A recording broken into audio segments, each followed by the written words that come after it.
Hello, in front of me I have MOTOROLA Moto G56, and in this video I'm going to show you how to connect this device into your PC using the Smart Connect.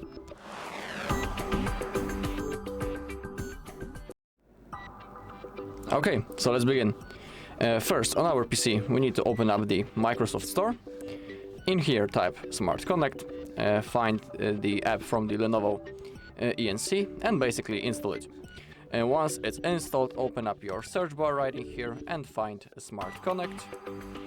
Now on our device we need to open up the Smart Connect. It should be in the Moto folder.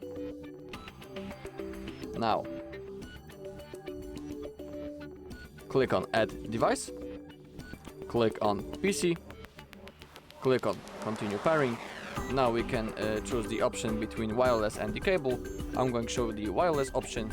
So now basically we need to scan the QR code from our PC app that we can see on the screen using our Motorola. So that's what I'm going to do now.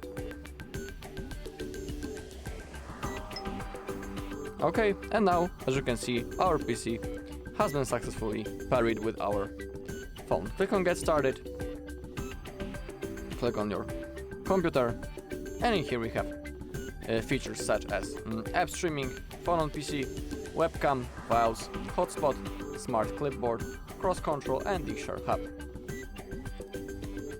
Alright, and that's all in this video. Thank you all for watching. If you found this video helpful, please leave a like, comment, and subscribe.